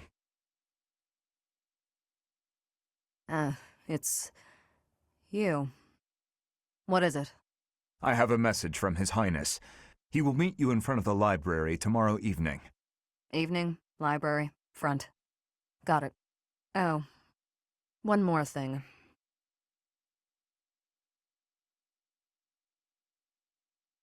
A bug landed on your shoulder. Sorry if I startled you. Anything else? No. Good. You get to the point. It makes you easy to deal with. Likewise. No need to say what isn't worth saying, right? Precisely. Few others seem to think so. Agreed.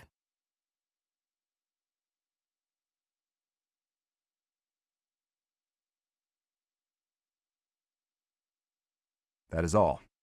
Farewell. Farewell.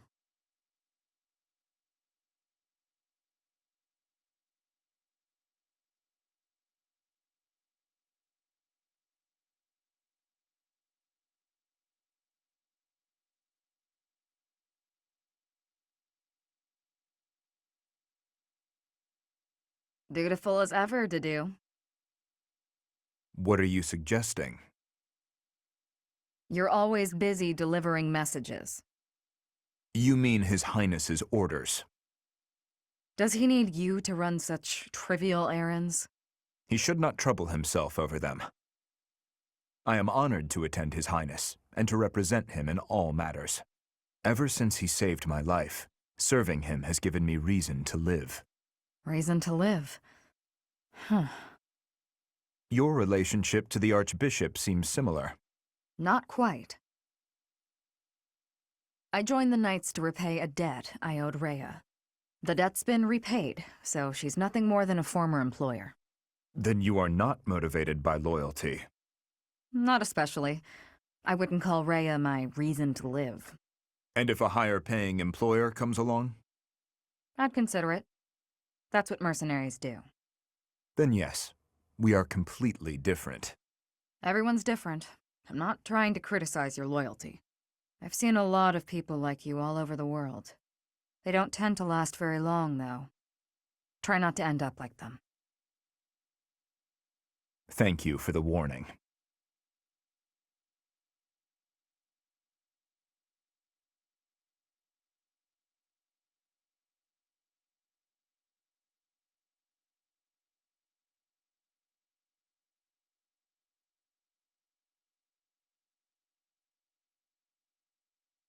Is this your dagger, Shamir? I thought I lost it in battle. Thank you. I wonder if this dagger will ever fulfill its purpose. Unexpectedly sentimental. I did not think you would be the type to let personal feelings affect you in battle. I try to think of it as just work, but I'm still human. Was there anything else? I was hoping we could chat. That's not like you. Our only common ground is brevity. Now you want to chat? What's gotten into you? Despite our superficial similarities, we are actually completely different. So, I am interested in learning more about you. The feeling is mutual.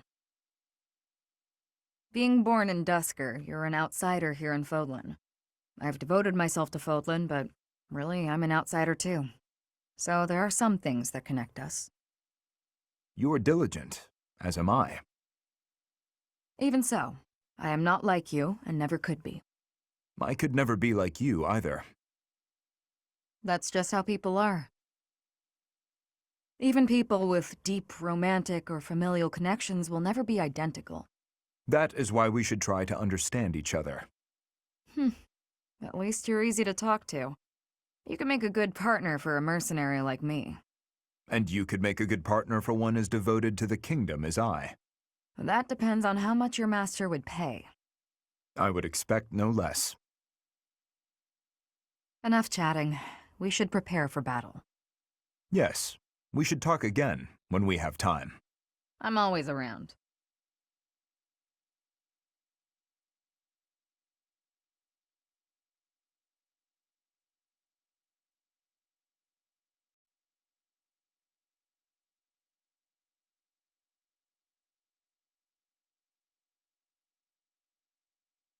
Dedue, hey.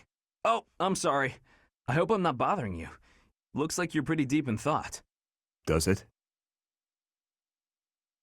I just wanted to stop by and ask. It was your turn to cook last night, yeah? Yes.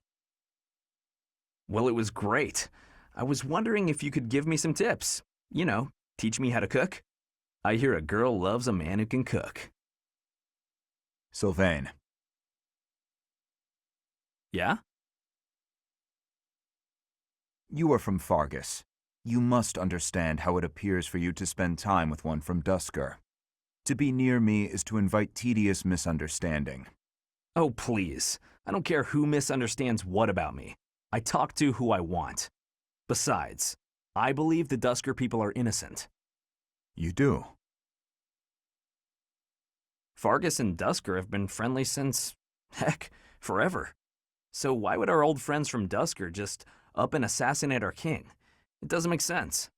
Sure, there are probably folks from Duscur who don't like Fargus. But do I think there's enough of them to mount an attack and slaughter the king and his whole company of elite guards? It is difficult to believe, considering the discrepancy in skill and number. Right? At most, I can see a misguided group of people from Duscur conspiring with someone else who had plans to dethrone the king. Maybe they were even lured into participating and used as scapegoats.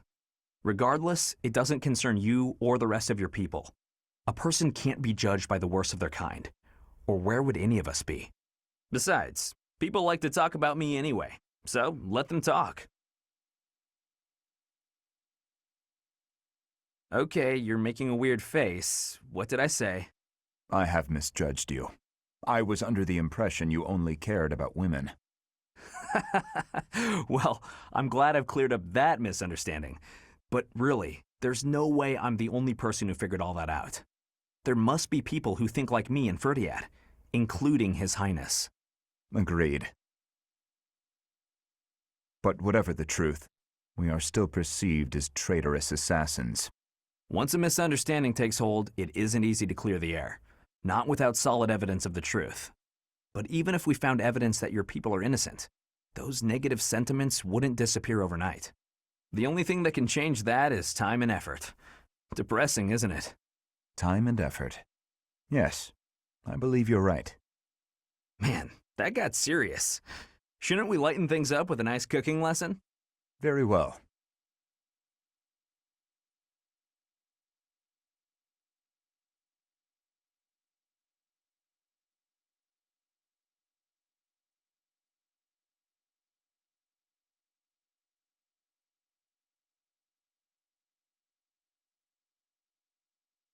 Oh, this is delicious. I can't believe I made it. Yes, you do have some talent. What's the matter? Have I got something on my face? No, Sylvain. Recently I've heard rumors about you. Oh yeah? Which ones? Is it that I'm terrible to girls? Or the rumor where I bring terrible misfortune to the girls I date? I don't, by the way, in case you're about to ask. Oh, I also heard about how I'm total trash and everyone should avoid me. That might be my favorite. Well, you don't lack for self-awareness. The way I figure it, if I can't be respected, I can at least be well informed. You are being described as indefensibly worthless. Indefensibly? That's a bit harsh. I already knew your reputation concerning women, but these new rumors deprive you of all redemption. I did try to correct them, but I doubt I was believed. Well, thank you all the same. Listen, you don't need to worry what people think about me. As you well know, it's not easy to correct misunderstandings or change people's minds. And if I'm going to behave so badly, it seems misunderstandings are inevitable. I could not be silent. You saw me as a person, rather than merely as someone from Duscur. I want you to be seen as a person, too. I appreciate that, Dedue. You think the world will ever see us that way? Maybe. I can't tell if you're joking or not, but I like it. Then we will get along.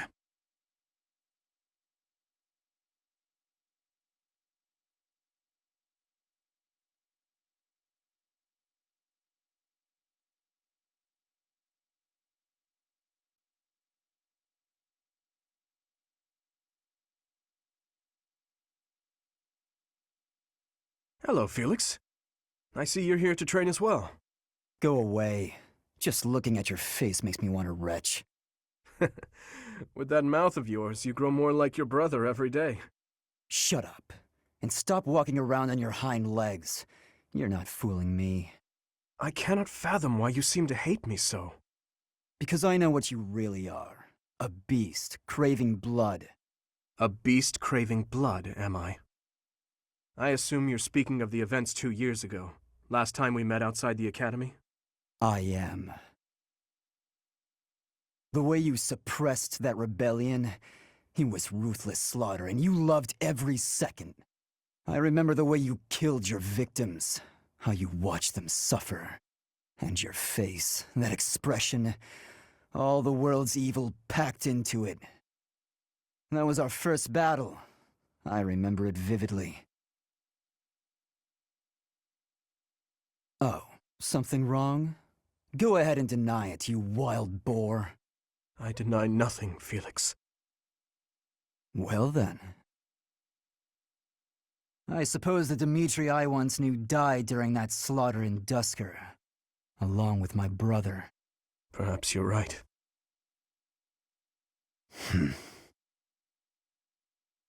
Hurry up and get out of my sight. I don't make a habit of talking to beasts.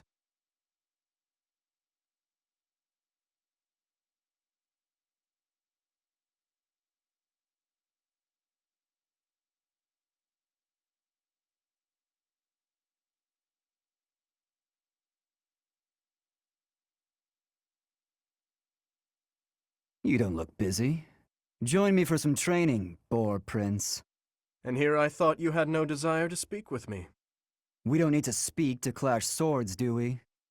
I suppose not. Is that one new?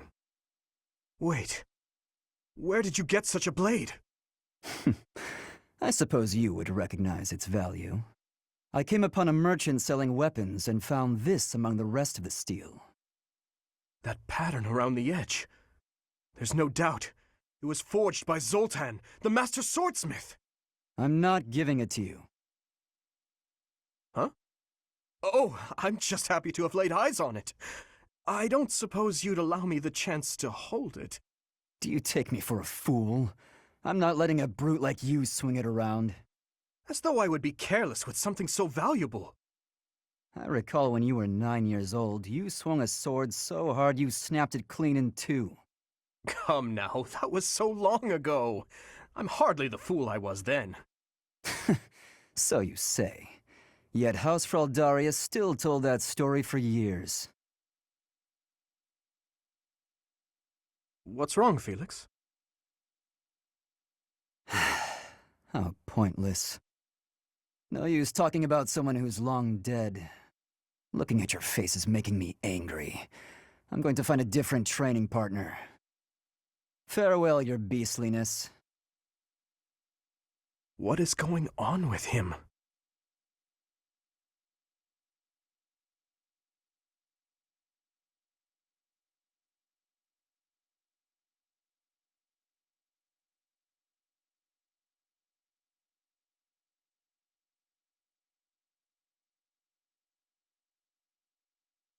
I have a question for you.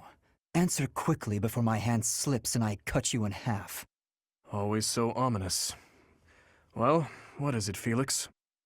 Sometimes you have an animal's face, contorted with anger and bloodlust. At other times, a man's with a friendly smile. Which is your true face?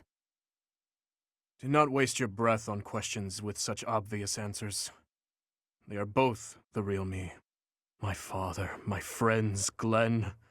They all meant a great deal to me. And they were all brutally slaughtered. I alone survived. If I do not shoulder the anguish and regret they must have felt, who will? So that's how you justify your atrocities. What do you mean? I will fulfill my duty to the late king. My old man used to say that over and over like a mantra. How nauseating. No one seems to understand. The dead won't acknowledge your loyalty. They don't care. What a load of bunk it is, pretending to serve a corpse. You're serving your own ego. You are wrong. No, I'm not. The dead are dead. The living are living. You have to respect that boundary. If you keep stringing gravestones around your neck, you'll snap. Even still, I cannot forget them, nor can I let them go. Then keep those thoughts to yourself. If you're too weak to do that, abandon your throne. Become a gravekeeper. Felix. I'm not immune to emotion, you know. Far from it. I haven't gone a day without questioning why my father and brother had to die, while I survived. I'll bear this pain until the day I die, but I refuse to wallow in it. I have more important things to do than blubber for my whole life.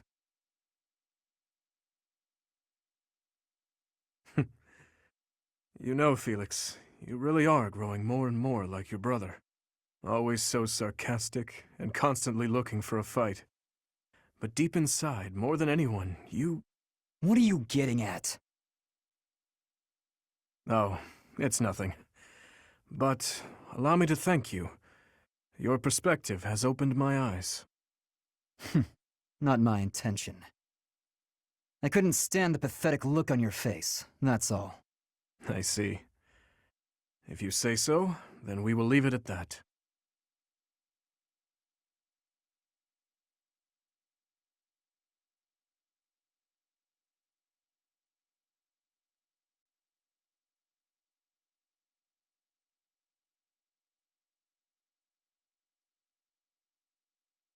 Oh, are you on cooking duty today, Flayn? That's unusual. Indeed I am. I have been working away on this meal for hours now.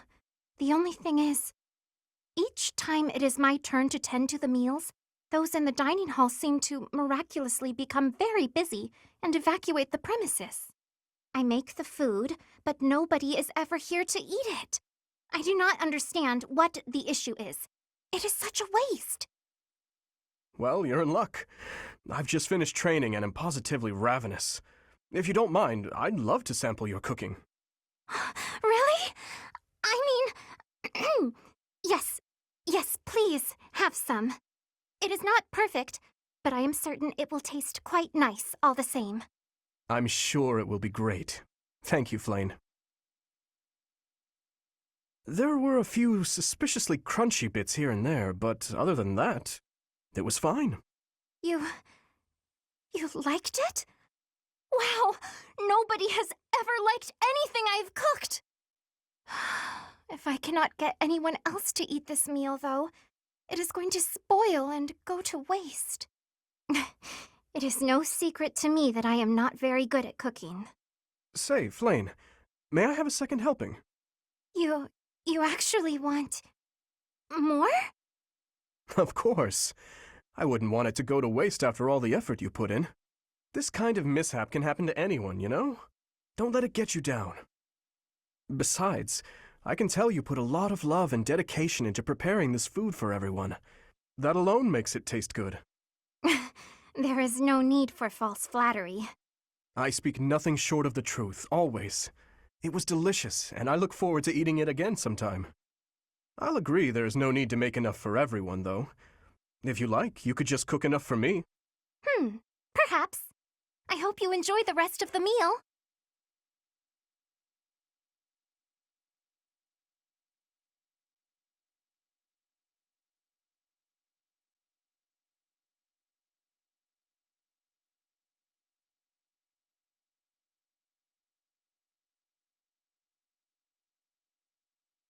Why are you out and about so late, Dimitri?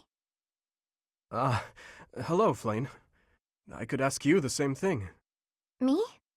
I was feeling restless and came here to think. I see. I'm here for the same reason. How funny. But, are you feeling well? You look fairly pale. It's nothing. I just have a bit of a headache. Oh my. Headaches are quite troublesome, are they not? I am sure it will subside soon. Actually, I am quite talented when it comes to healing magic. If you will allow me, I will have you feeling better in no time. That's kind of you, but I'm fine. But why not? Have I offended you somehow? This headache is something I've dealt with for a while now. Ever since my family and friends were murdered before my eyes. I must never forget that day. I must never allow their deaths to be forgotten. I feel this headache is a reminder of sorts. Of those I failed to protect. And of their murderers who still roam free. I see. That would explain your somber demeanor. Still, I do not agree with all you are saying. I feel that if I were your father or any of your dear friends whom you lost, I would want you to let go of me eventually. I would never want someone whom I care deeply for to be pained by the loss of me for eternity. And I doubt they would want that either. Perhaps.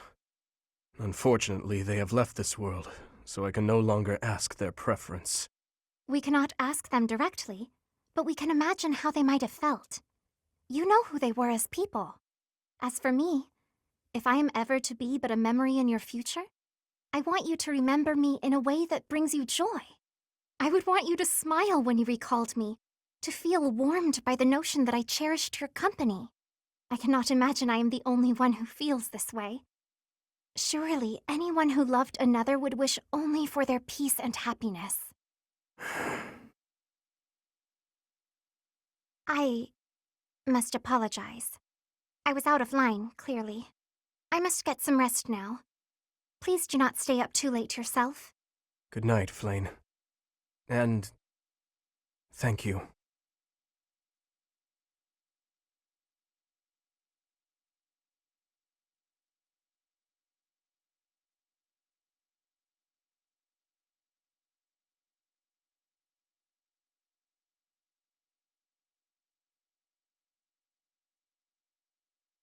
up this late practicing with your lance, are you?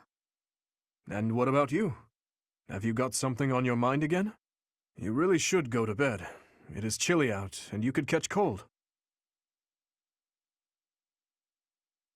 What's the matter? Have you been having nightmares? Well, in a certain sense, yes.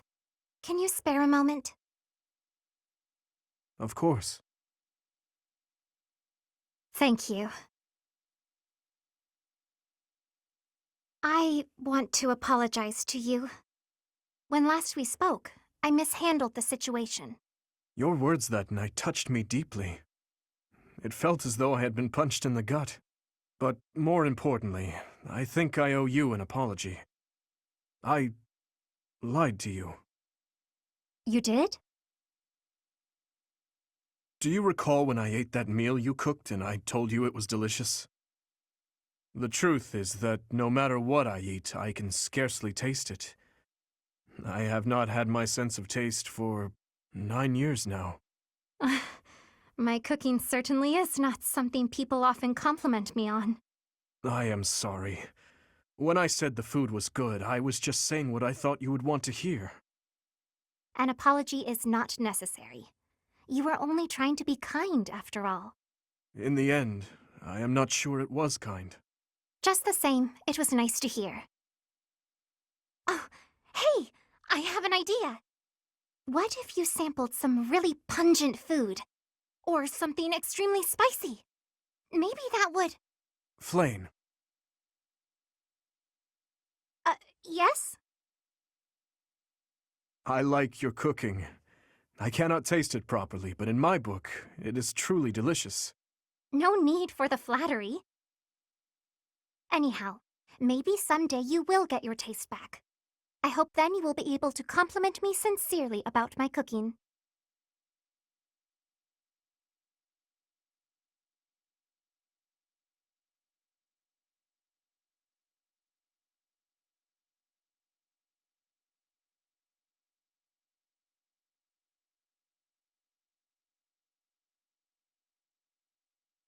Oh.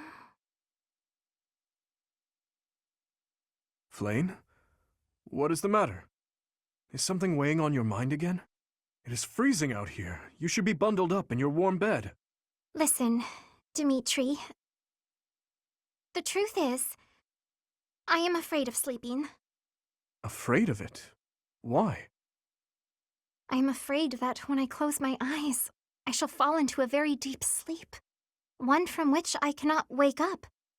For years upon years. Then, when I finally awaken, everyone I know and love will be long gone, vanished with the sands of time.